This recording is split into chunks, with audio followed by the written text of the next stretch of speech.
Do you have any questions before I start my little doodad? No questions. I just want to say I absolutely love your beard. It's getting me all hot and bothered. That's the intro to the video right there. Boom.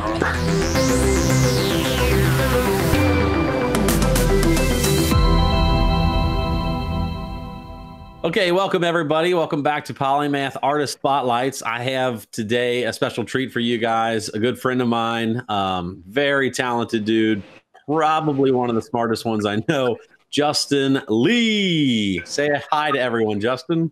Hello, internet land. Hello, Boo Bear. How are you? For everyone, that's new to the channel, Justin works at a local place called Lightbourn. And this guy is probably one of the smartest, I don't know, what would you even say, like most learned motion designer in Cincinnati? Let's just put it this way. If anyone's got a question, Justin probably knows the answer. I like to say designer who's made the most mistakes in the tri-state area. How about that? Boom. There you go. Experience counts big time. Mm-hmm. So, so we have that Polymath Slack channel. You know, you're in there. A bunch of the other Lightborn guys are in there. And between you and maybe Kevin, I mean, I think all answers are available. Yeah. You guys are big assets. So thank you for coming on. Hey, no problem. Thanks for having me. I imagine our audience today, it could be a mixture of students, maybe some other professionals, or just people curious about the design or animation and design industry in general. So we'll kind of start at the beginning and just work our way through. We'll just have a conversation and see where it leads us. Absolutely. All right. Tell me, how did you get started in animation? I got started in animation in 9th grade. Of all places, my social studies teacher was having a project, end-of-year project where you could basically do a presentation. And most people who've done this kind of thing in college know where this is going, but basically they left the option open for you to do other types of projects. And the school that year had just gotten a Macintosh with Avid Cinema built in. So it was like only computer that had like video editing capabilities, had a built-in capture card, had all the stuff you needed. And I'd already been super into computers going up to this point. I had had exposure to computers all through like elementary school, and I was super into it. And he had access to this computer, and I had access to some footage. And I threw out, if I turn my presentation into a video, would that count? And he said, if you make a video, I'll give you 100%. And I was like, done. So I made a video about ancient Egypt. Yes. And I used footage from the blockbuster movie starring Brendan Fraser, The Mummy. So 98% of it is just like me editing together another movie out of The Mummy, which is hilarious. And some really, really shitty title cards and this and that. And it was surprising how well that worked. Like, I was completely unaware that, like, because I was like, man, this video is like 5 minutes. People are going to fall asleep. But people were engaged, and they were way more engaged than people getting up and, like, kind of, like, not really being good at public speaking and stuff like that. So then from that point on, I was basically stuck in the computer lab. I was a part of the school news. So, like some schools have like a morning news thing. And I would do all the video production for that stuff. I went super hog wild, learned how to key, learned how to do a bunch of goofy stuff. And After Effects 6.5, which is like super, super old school. But at the time, it was like some cutting edge shit. So, yeah. I learned a lot. And I basically had a really good footing before like video tutorials and places like lynda.com popped up, where you had to basically like just struggle until you figured it out. There was like nobody around. Like Creative Cow was just becoming a thing. I don't know if you remember Creative Cow. Oh yeah. Like, I would sometimes use that website, but it wasn't really the internet was Wild West for figuring out how to do some of these simple like After Effects things. So I had to basically just struggle for a year or two until until Lynda popped up, and then it was like gangbusters. That's why you know so much. From You- well, it gave me confidence to realize that there is a solution out there, and it's just dependent on how much you're willing to basically go out there and hunt for it, because it's there. I can't tell you how many times I've done a project where I've struggled with a certain technique or a certain style, and then once I send the delivery, there's like a 12-year-old in like Istanbul who figured it out, has the exact thing that you wanted to do easier and simpler. That's the great thing about the internet. Like, there's always somebody out there doing the same thing that you're doing. Might get that better, or at least give you some footing for some other potential answers. yeah. So, okay. So you definitely got exposed to video editing at least, and even After Effects at a pretty early age. What about 3D? I mean, for me, I really didn't know anything about 3D until my senior year of college. Yeah, that was another advantage. Shout out to Scott County High School, the school that I went to in Central Kentucky. They had the program with the video, with the broadcast video, which was the school news, and they also had a couple of different. You can learn AutoCAD, you can learn 3ds Max, and you can learn this really really outdated animation software. I can't remember the name of it, but it doesn't matter because it's dead. But basically, I decided to learn 3ds Max in 10th grade.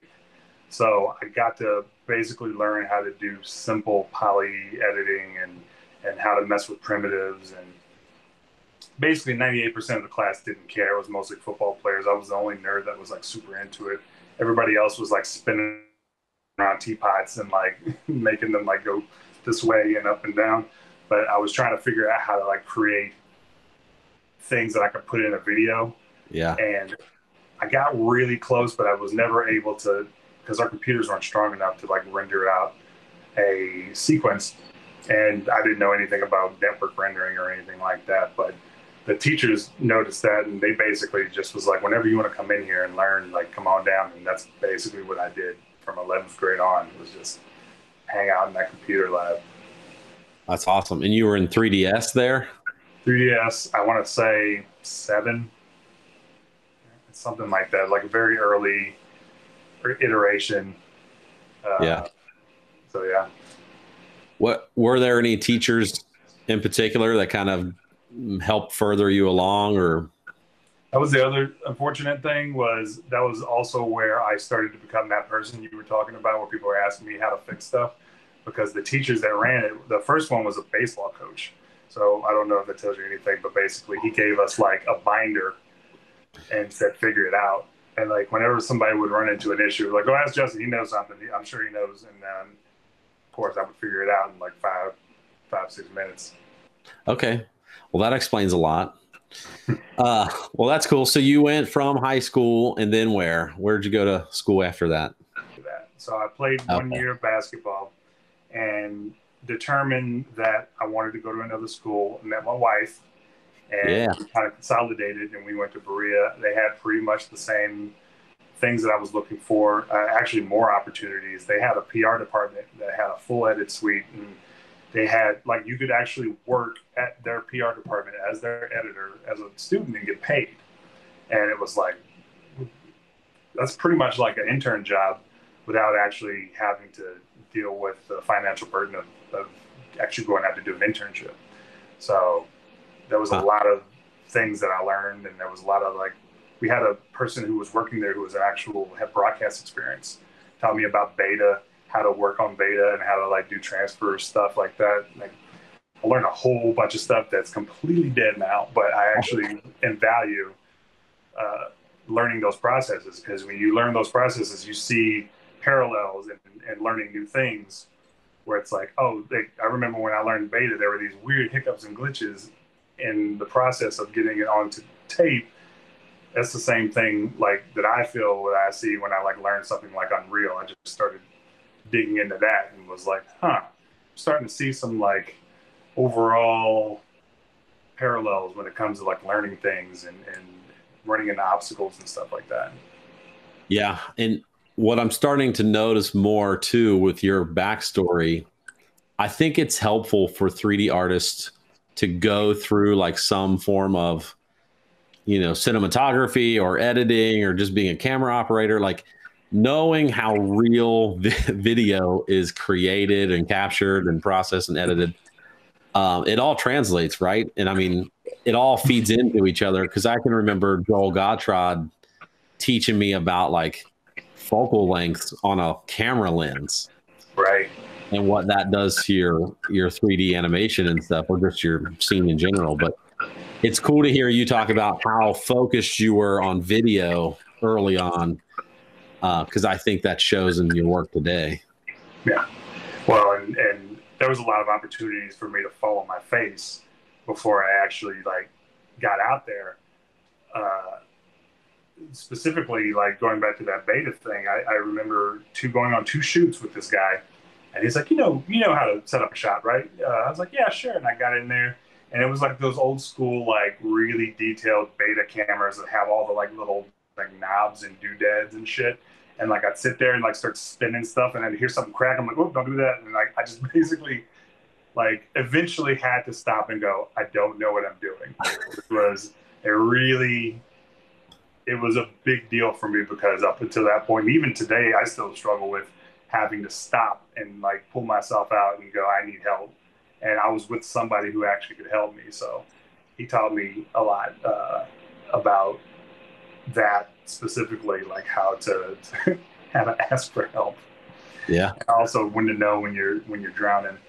Like I said, I still struggle to this day when I'm learning new things to not be in that position. But eventually I do get to that point where I'm like, hey, I'm drowning.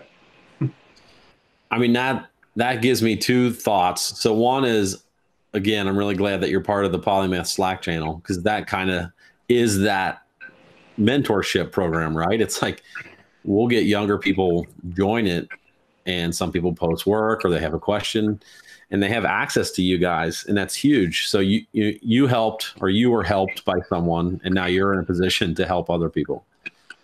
Okay, so you went to Berea, you met your wife, and you were doing a bunch of video work. You learned how to say help. You needed help.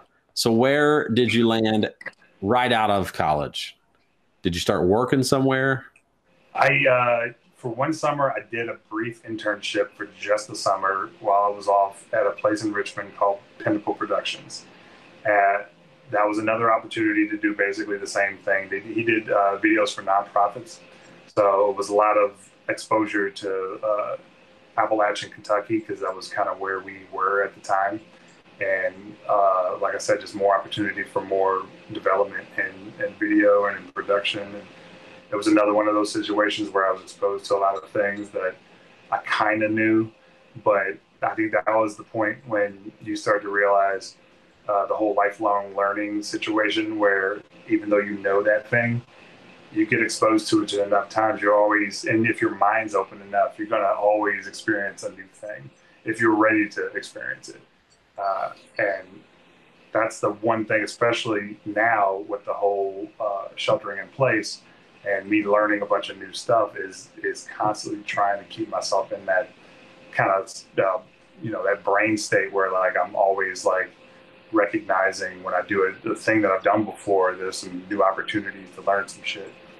So that was kind of where I learned that. And that was where I started working after I left. For a brief time, I actually tried to get a job somewhere else, but that didn't kind of work out. So I was kind of juggling a couple of different jobs at the same time, which was also another experience in its own right. For I think 2 weeks, I was doing 2 jobs, and I was like, this is not going to work. So yeah. Essentially, I was in Richmond, Kentucky, where this guy was for roughly about 2 years, 3 years. And then I got the call from Cincinnati. And now the point of the story is where you and I become friends. Mm-hmm. So I assume the Cincinnati job was LPK. It was LPK, yep. What did LPK have you doing? what did they pitch you as the job? They pitched the job kind of as a kind of like an all points person. Like they needed somebody to be able to work with the internal teams to create kind of these like video mosaics, and also at that time they also had a client that did like straight up broadcast work. There was a TurboTax commercial that we were in charge of for, I would say, like the first 3 years that I worked there. So I was like, there's broadcast work. There's also an opportunity to work with some really, really badass designers. And it's, in a larger city. So, there were a lot of really, really good potentials there. And LPK at the time was like the biggest branding agency, the globe at that point, I think. Yeah. So it was like, also the serendipity of that situation too. I knew I did not send my resume to LPK. So when they called me, I had no idea who they were. My wife had also been helping me look for work, and she sent my resume to them. Oh. So I got a call, and they're like, "Hey, we just looked at your resume, and we think you're awesome. You want to come up, to LPK for an interview?" And I'm sure, and I'm like sitting there typing, like, "What the is LPK?" Like I had no idea, and I had to kind of roll with it at that point because, like I said, I had very little intel on the place. Right. So I got here and I enjoyed it. They put together like a really beautiful package for a designer. I mean, that's one thing they do. They do take care of their designers, design focused, and the rest was history. So real quick, how long did you work there? A little under 5 years. I want to say 5 or 4 and some change. Do you feel like you did a lot of 3D growing at LPK, or were you still mainly video focused? I would say I forced a lot of the 3D growing to happen. And that might have been a good thing for me or a bad thing for me. I'm not 100% sure. But what I will say that I was big on maximizing the content as much as I could. So if I knew that I could get more in 3D, I would try to do it in 3D if I could. And also, we were still doing a lot of pack shot renderings and stuff like that. So my thing was, if we got these packages, if we got the logo, and we got the brand mark, we pretty much are like almost halfway, if not the whole way, to creating content. So I was 100% bull-headed on trying to get that work. So you were probably hired in as like an entry-level person, right? Yeah. Mm-hmm. But you had the, I don't know what the right word is. Gumption? Is gumption? Gumption feels like an 80-year-old man worth, but we'll use it. You had the attitude to go in there and sort of tell your superiors on what they needed to be doing. And I wouldn't say that I told them. The people who I work with at LPK, they were very open almost immediately. I had a really good open dialogue with my superiors, and so I felt like I was lucky in that regard. I feel like I was almost sheltered to the real world of design, if that makes any sense. Because I felt like I was speaking out of turn in some instances where I wasn't even aware that I was. If that makes any sense. Yeah, it does make sense, because my time at LPK wasn't quite like that. Yeah. Especially when it was just Joe and I. We felt like we were constantly butting our heads against the wall. We would try to tell them like, hey, here's this opportunity. We can do $250,000 in sales or more a year if you let us take this and run. Mm-hmm. And they just constantly kept us like under their thumb, like, don't get out of line. Just do what we tell you to. Well, I think that's the reality in working what essentially is on a giant cruise ship. I think if a design company has more than 100 people, that ship is going to take a long time to turn, and it's going to take a lot of work to get buy-in. I feel like I had an opportunity at LPK to learn how to work in larger groups, which at that point I did not have that opportunity to to basically be in a think tank with a group of people about a single project. And at that point, I was bullheaded in the fact that I felt like I knew what the answer was, but didn't let the project naturally develop. What I mean by that is there's like a certain, like in working with a group, there's a certain flow in which the project's going. And you can't just like stop it in the middle and say, we need to do this. I think this is right. If anything, it makes it more difficult for people to listen to you. You're not open to suggestions. And sometimes it sounds weird, but like there's a lot of times where the group naturally gets to the point where you were if you just naturally let it go.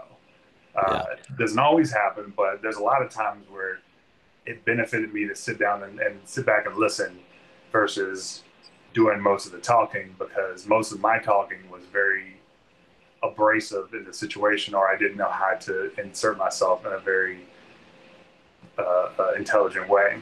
Sometimes it's just like people don't want to hear what you have to say, which is a reality too, which that's another thing you got to deal with. But I learned more by listening than I did by, just bull rushing the conversation.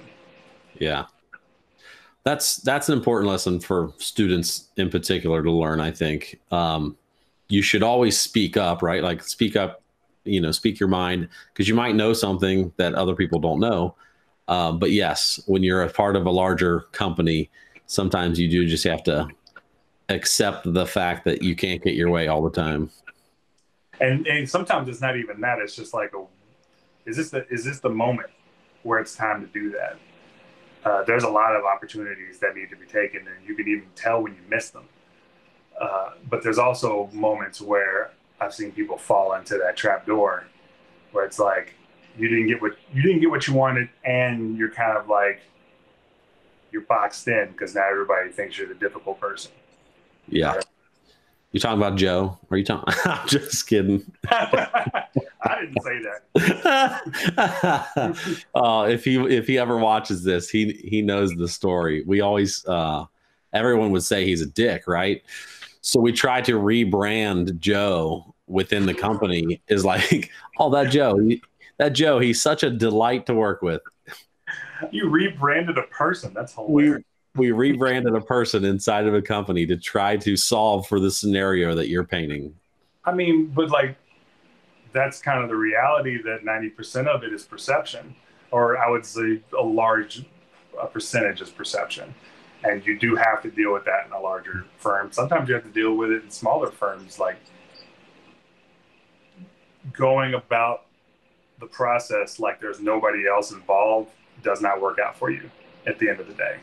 It makes it very difficult. Okay, so you're at LPK for roughly 5.5 years? 4.5. 4.5. Okay. I know. So then you went to Mertz, I think, right? Yeah. Mm-hmm. So Mertz Design, smaller company, much smaller than LPK, but I'm sure you got a chance to flex your 3D animation muscles. Yeah, there were a lot more 3D opportunities there, and there were more opportunities to create full pieces that went outside to clients, YouTube channels and stuff like that. So there was more external work. A lot of internal, but a lot of external work too. Yeah. So what Justin's talking about right now, I even have this problem today doing freelance for people like an LPK or Landor or any agency. A lot of that work is B2B, it's behind the scenes. It's under an NDA. You can't share it. So a lot of the work you and I did at LPK probably never saw the light of day. A lot of it now. Yeah. But then you go to Mertz and suddenly it's probably, maybe not a vast majority, but I would say majority of your work is public. Yeah, for sure. That was the shift. Yeah, because you've got pieces out there, right, on Vimeo or YouTube or something that you did at Mertz. Yeah, people. That's a good segue. Real quick, where can people find you online? Just social platforms are you active on? I've kind of been very social distance on social media. Like I There you haven't go. really been on in a while for personal reasons, but also I do have a website that's pretty outdated, which I'm going to work on. Justin Lanier LANIER.com, and I got stuff to put up there. I just need to get on it. Is that a French name? Does that come like from France? It is French, but I don't know any Black French people in my family. So my 23andMe said I have no French in me. So I was going to say we need to get you on Ancestry or something. I need to find out where that Lanier came from. Lanier. Yeah, it's 2 generations back. So yeah, my dad's side. Okay, so you said justin-lanier.com for your website. I'm sure you've got Mertz work up there. So how long were you at Mertz before you made the jump to the big leagues? 2 years. So you worked at Mertz for 2 years. Nice. Worked for 2 years, and then there's a bite at Lightbourn, and I took it. Yeah, I can't blame anyone for taking that opportunity. Right. So maybe some people watching this are not familiar with Lightbourn. Can you give us a quick lowdown on what Lightbourn is or who they are? I'm going to butcher this, but let's give it a shot. Lightbourn is a multidisciplinary studio that primarily, like, our bread and butter is tour visuals, but we also do broadcast work, and we do some of the client videos that we had talked about that live through marketing stuff. So we're kind of like a jack of all trades and a master of most. We got a pretty sweet studio in the heart of Cincinnati, and we also just acquired a content company, so we're making the stuff internal and we're creating the stuff. So how long have you been at Lightbourn? Almost 4 years. Nice. 4 years, yeah. Why stay there so long? Like, what are some perks for you since you're at Lightbourn? The biggest perk, even today, is it's really hard to find a group of people that you click with, and I feel like we have that in our design or graphics crew. We all work together. We kind of work in an open office before COVID. And although people say that it's not really beneficial to work in an open office, I think it was extremely beneficial for us because the growth of ideas and techniques and concepts I've never seen in any other place that I've worked at. I feel like I've learned more just being in that open space with those talented people than I have anywhere. It's kind of it's hard to explain. It's almost like we're all kind of like in this weird brain render farm, because that's the only way that I could think of things is in like farms. Like our brains are kind of like working together in this huge cloud, and we can tap into it whenever we want, and we're all pretty helpful in that sort of way. Yeah, I'm sitting here thinking, I want more people to look at Cincinnati as a good place to stay, right? Like if you live around here or want to live around here, or if you have family or something, or you went to school, what can we be doing to keep people here? And for me, one of those answers is Lightbourn, because the quality of work, the caliber of work is so high.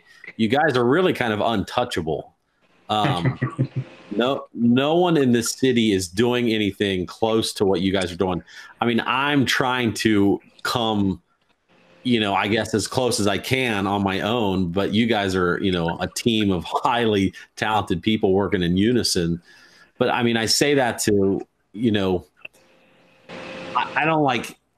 I don't know what needs to happen to keep people here in Cincinnati, because there's not much competition. You pretty much are sitting 5 feet away from the most talented people in the city on a daily basis. Well, pre-COVID.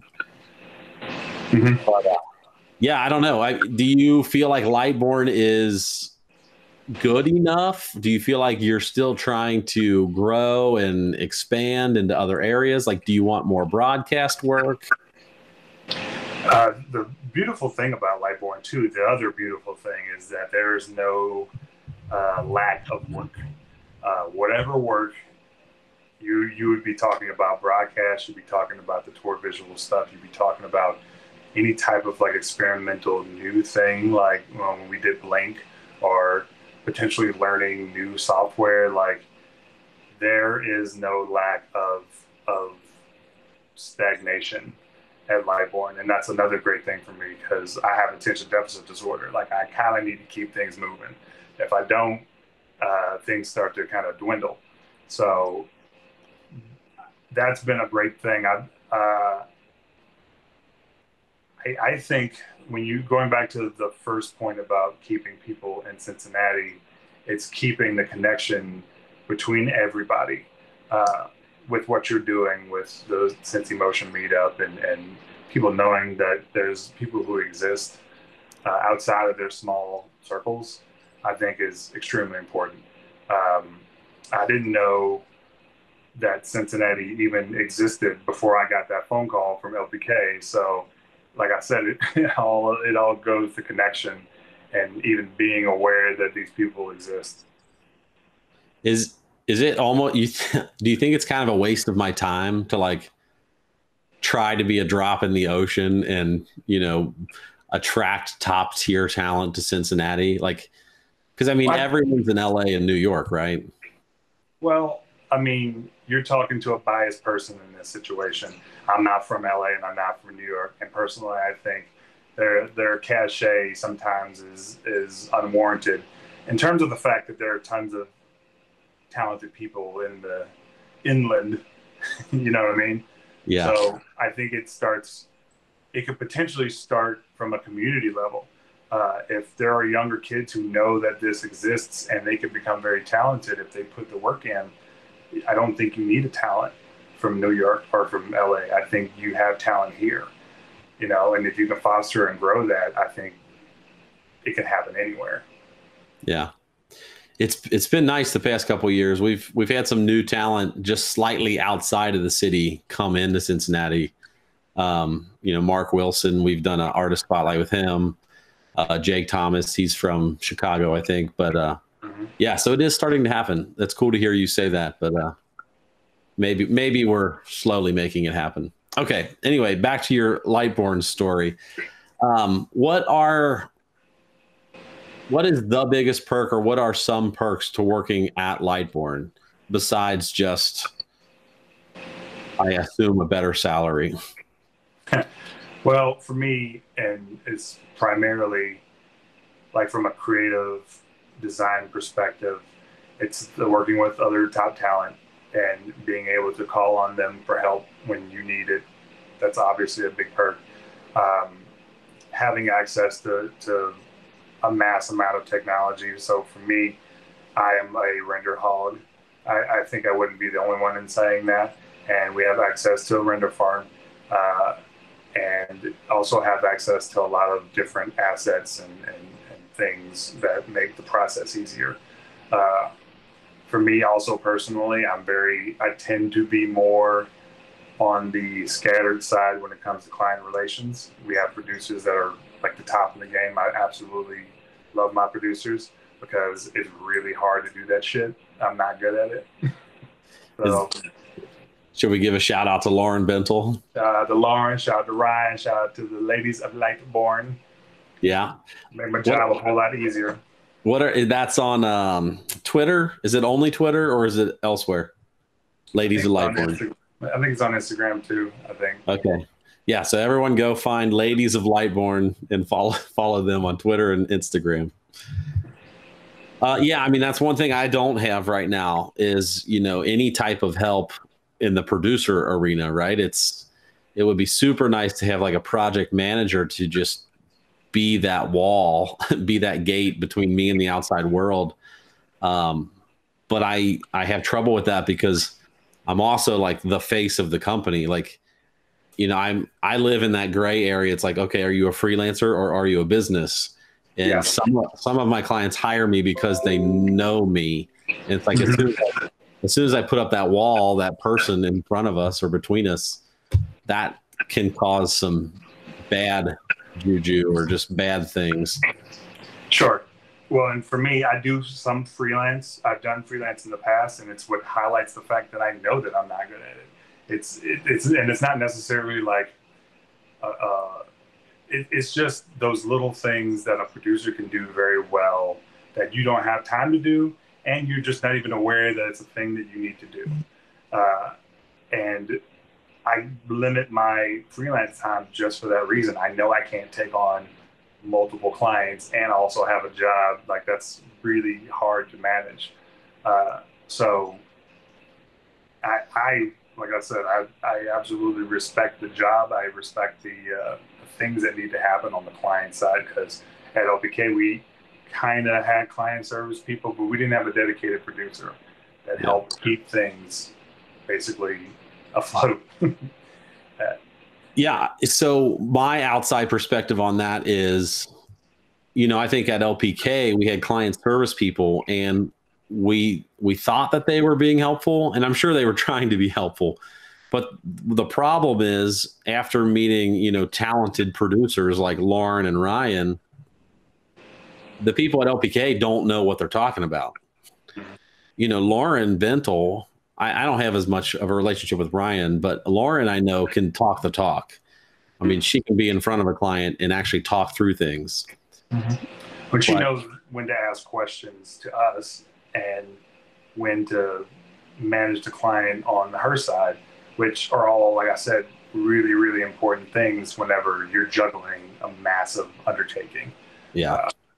So it's one of those things that's hard to explain unless you're in it. I'm sure I'm butchering it. I'm sure there's even other things that I'm unaware that they do, but that's why I appreciate them so much. Yeah. And why I always, I was adamant at every place I'd worked at. I was like, can we get somebody in here, please? Yeah. It's hard. It's hard to design. It's hard to create. It's hard to then turn around and manage client expectations to maybe potentially have to, level up and talk to somebody else at their end. There's so many touch points and things that need to happen. You need to have a team. That's basically my take on it. Yeah, it's important. Yeah, we could do a whole session on just the importance of producers, but I'll keep things flowing here. What's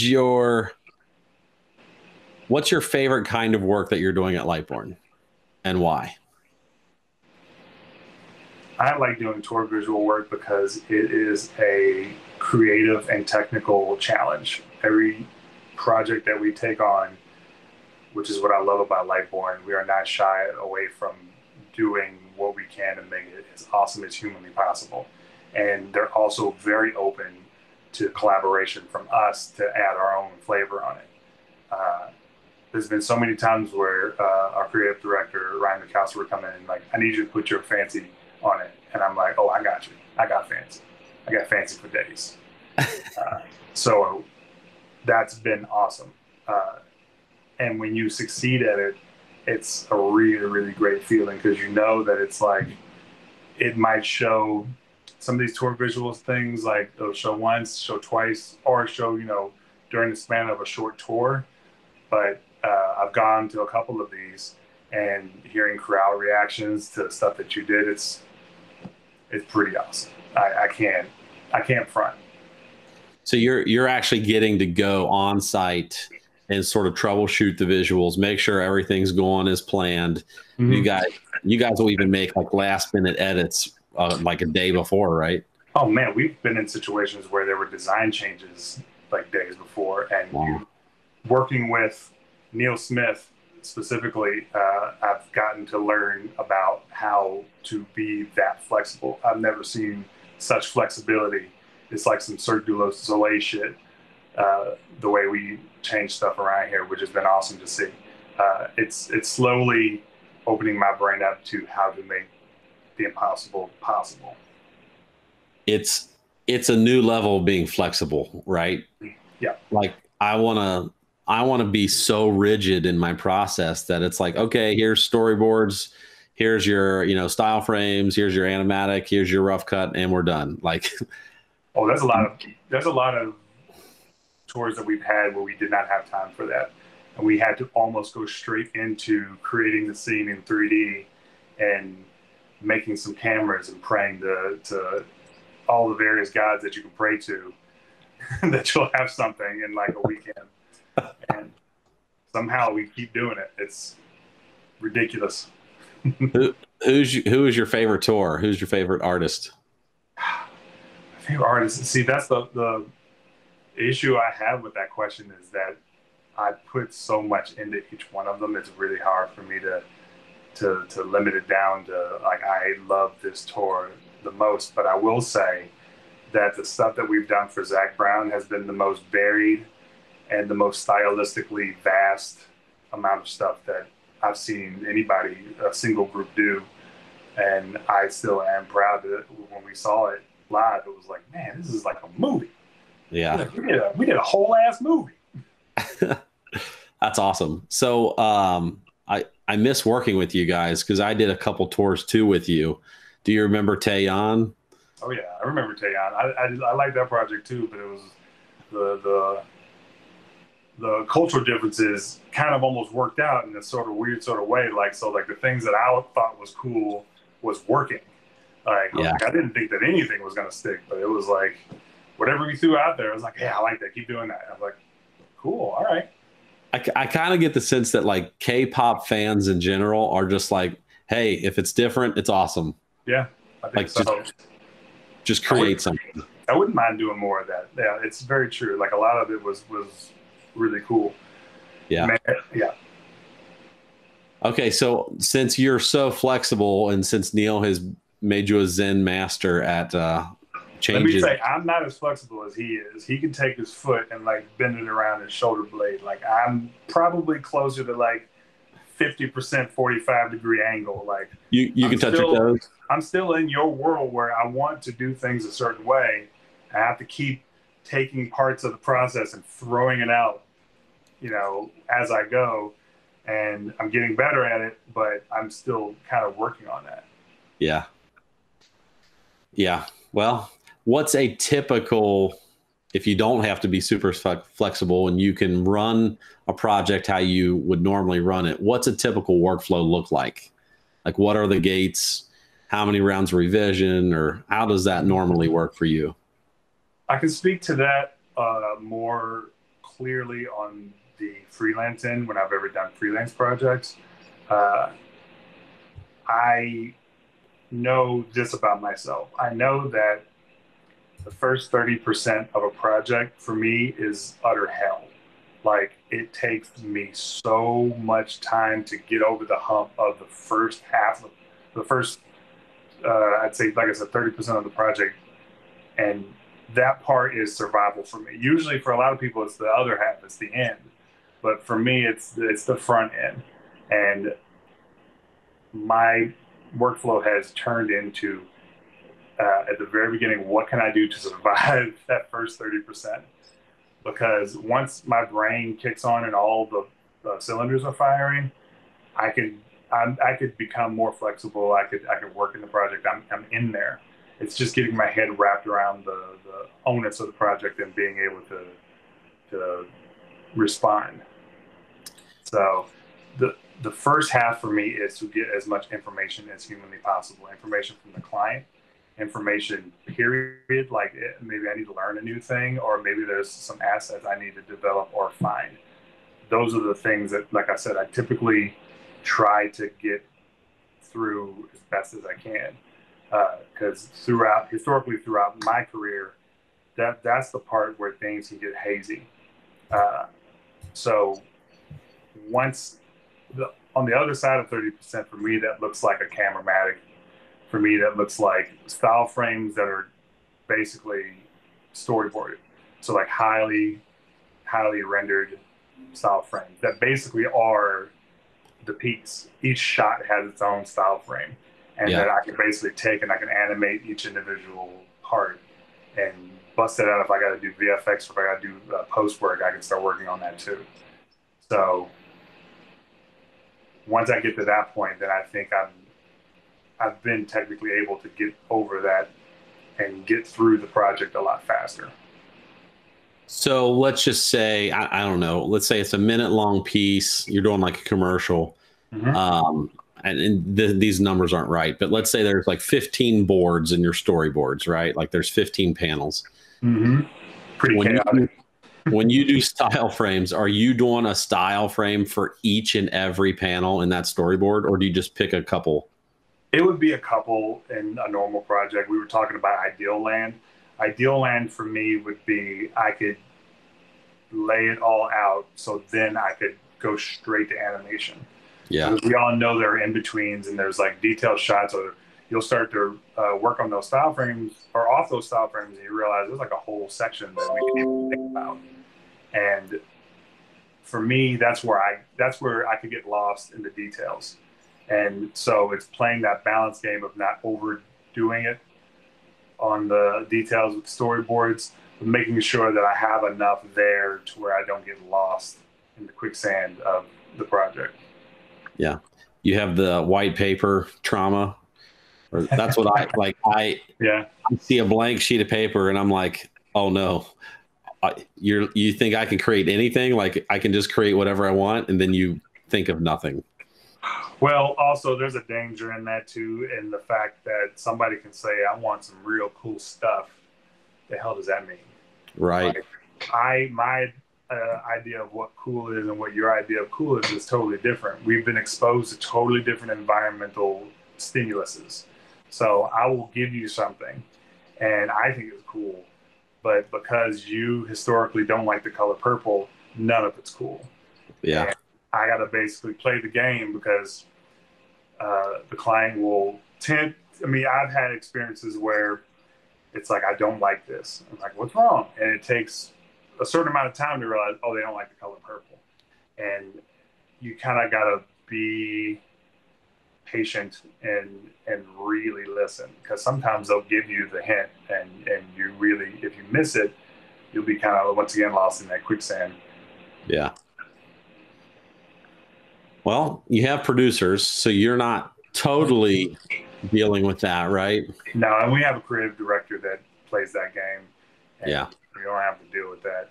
Which is going back to the importance of a team, man. It's, for me, it's very important. I don't want to have to deal with that. I want to be able to design and come up with the cool shit.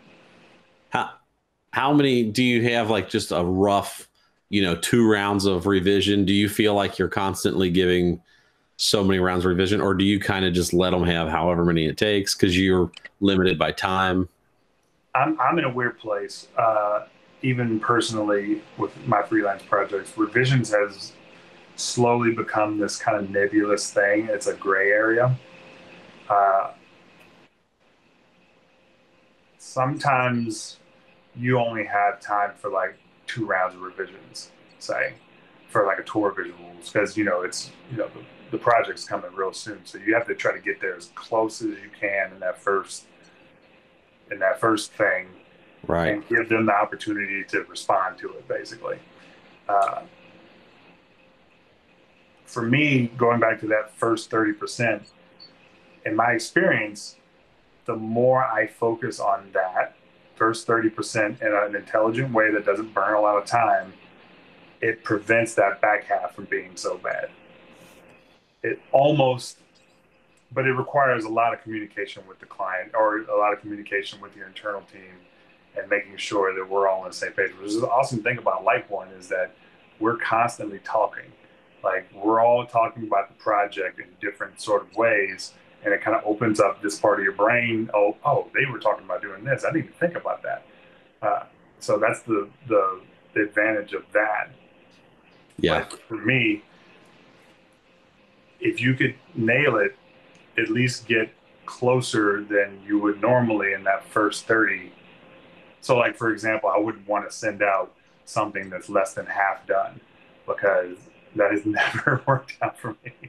Like, if you send out a camera magic that's got a camera that stops, and like, that's all I got, it sometimes they can get stuck on that, and sometimes I get stuck on that, so it's like a psychological thing. Like, how much can you get done, and can you produce something that's like, maybe like it's half the spot, but it's like, this is what it's going to look like. Yeah. versus, here's the whole thing, but like the camera's wonky. Yeah. Because the clients most of the time cannot visualize what it's going to look like. Well, I think this is me growing as a person. I'm starting to realize that it's the equivalent of them telling me to come up with cool shit with nothing specific. If I give them a Cameratic with not that much data in it, like I'm telling them to read my mind. They're like, you know what it's going to be like. And for the most part, they don't, because they're doing a whole bunch of other shit and they have to stop for 5 minutes and watch a video.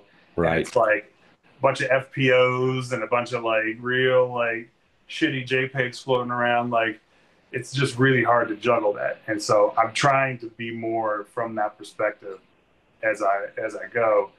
And it's another one of the great things that you learn throughout the film process.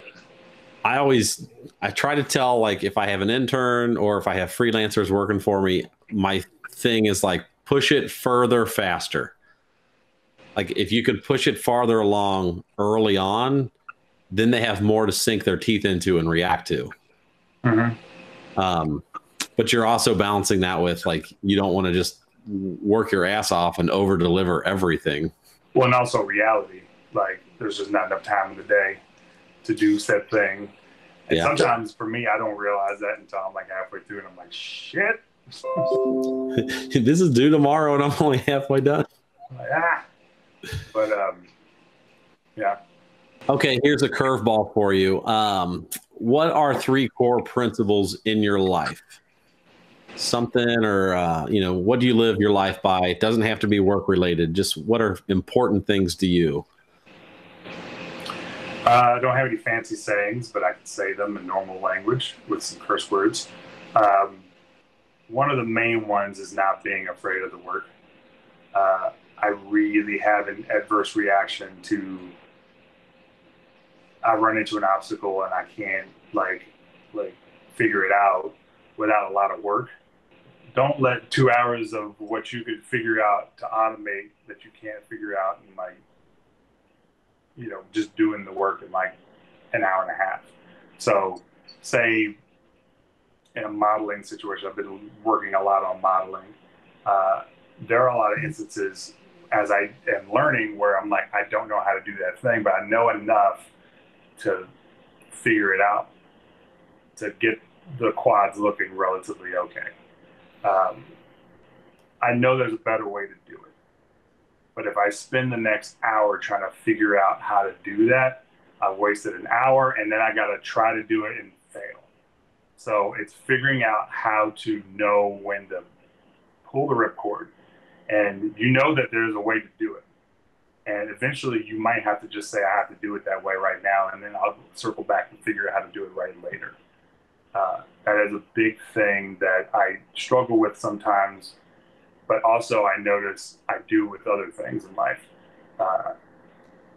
Instead of trying to figure out a fancy way to do it, you might just have to just do it and spend the amount of time that you got to spend on it to do it, and then figure out how to do it better later. Yeah, it does make sense, because the flip side of that burns me a lot. I feel like I take the brute force method a lot just because I need to get it done, and I don't want to waste time trying to figure out techniques or something if I can just do it real quick and sit down and do the tedious work. Mm-hmm. But where I burn myself is, someone like a Joel Gottrod, Mm-hmm. they'll spend the same amount of time figuring out a smarter method, and at the end of the day, they will have a more flexible, tool to work with, where I only end up with the one thing. Sure. Well, and that goes back to the whole lifetime learning thing. And this only applies into like what I've learned lately. When you have a deadline or when stuff is due, there is that horizon line of, I have to have something by tomorrow. Do I keep trying to figure out how to implement a smart solution, or do I get the thing done? And It's not necessarily saying that one is better than the other. It's just knowing when to stop and to adjust. It goes back to the whole flexibility thing. I think a smart solution always is trumps a brute force solution. But if you can't get there, you can't get there. And it goes back to it's like a weird way of saying, being able to say, I can't do this right now is the same as asking for help. Being self-aware enough to stop and be like, help, raise a hand up is invaluable. Yeah. All right. So outside of work, what are some of your hobbies? What are you doing when you're not animating or solving everyone else's problems? I have a curse. I got into a profession that I love doing as a hobby, and I wouldn't recommend that for everybody because my wife will attest. I spend a lot of time outside of work learning how to do work shit. Yep. And it's just something I'm super into. Low key, I'm into programming, but I don't like to tell anybody that I know how to code because I don't. But I like to learn about it because it's fascinating to me. And then on the flip side, I do some gardening. Yeah. That's just been COVID lately, is that I've had an opportunity to be outside more in my own yard and realize, turns out if you water your plants, they grow. Did you know anything about this? What? Crazy talk. We've had a garden for like the last 4 years, and the last 2 years are the first 2 years that I started watering them every day. Yeah. Turns out you're supposed to do that shit. And that's how out of the loop I was on that. Every day, huh? I don't know if Not we do every day, but like I'm saying that 2 years prior, I didn't water it once. Yeah. You're just relying on rain. Well, yeah, and there were a lot of droughts, so that didn't really work out very well.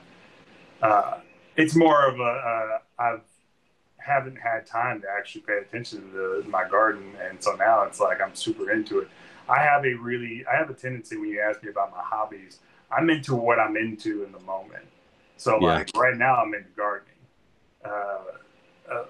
2 years ago I was into weightlifting. I still am, but like, it's not as hot and heavy as gardening is right now. I'm real hot and bothered. I'm trying to get me some potatoes and some tomatoes and stuff. So I'm all about that shit. Some yams and hams. You name it. Next year I might get into baking. I don't know. Let's find out. Let's see what goes on. That's how all over the place. When I get into, for me, it's like I learned how to do something and I didn't know how to do it before, and so now I'm into it, if that makes any sense. So it doesn't necessarily have to be those things. I'm into learning. Yeah. No, I think two things. One, yes, I'm similar. Like I constantly get on a new trend and I'll be hot and heavy on that for like 6 months to a year, and then it's something different. Mm-hmm. You just get sick of it or you're ready for something new. But the other thing I want to talk about real quick is I get the sense that a lot of us, burn the midnight oil. We're learning all this shit because there's a lot to learn. And you get into your like 30s and some of us are just like, oh, I'm going to get into gardening, or I'm going to get into wood carving, or I'm going to get into farming, or whatever it is, right? Like there seems to be this point that everyone's getting to, and it's like, I need to get away from the computer and build something real with my hands. Well, I think it's the realization that we've done so much aggressive learning that it applies to other things, if that makes any sense. So it doesn't necessarily have to be gardening or whittling, but it's something, because it's like you realize that you had to learn how to learn and learn how to learn at an efficient pace, where I feel like I kind of struggled with that in grade school, like learning how to learn. That was a part of that process that I kind of wish I'd spent more time doing. But now that I know, now I'm like, I want to learn, the most randomest shit. Like now I'm going to learn how to sew a t-shirt with my feet. Because your life is usually better the more experience that you have, and the more you're able to do for yourself. I feel like we can have better lives. Well, and being real with you, there's a little bit of a dopamine drip when you like have that moment of realization when you're like, that's how you do it. Okay. Oh yeah. I see what you're talking about. Yeah. And I mean, people enjoy that. it's not even a dopamine drip, right? It'll be 10:30 at night and I'm still at Lightbourn with Lauren. And you're like, thank God it's done. Like, let's go home. Oh yeah. Yeah. That is a good, that's called project dump. I call that project dump. When you send it out to the client and they say thank you in the email back, you just took a giant dump.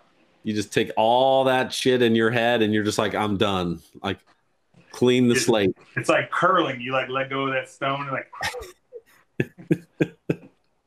And Lauren's the one with the broomstick. She's just making sure it gets to where it needs to go. Sweeping and everybody's screaming. Yeah. And you're done. You don't care at that point. You've sent the rock. Oh, well, shit. Okay. Well, thanks, man. I don't want to take up too much of your time. Yeah. I really appreciate it. Yeah, no problem. It was nice to roll through that stuff because you don't often get to stop and think about shit. Yeah. I'm trying to think. I don't really have like a closing or anything. Ronnie, you really are gone. Oh, this could be a really good ending. This could be a perfect ending.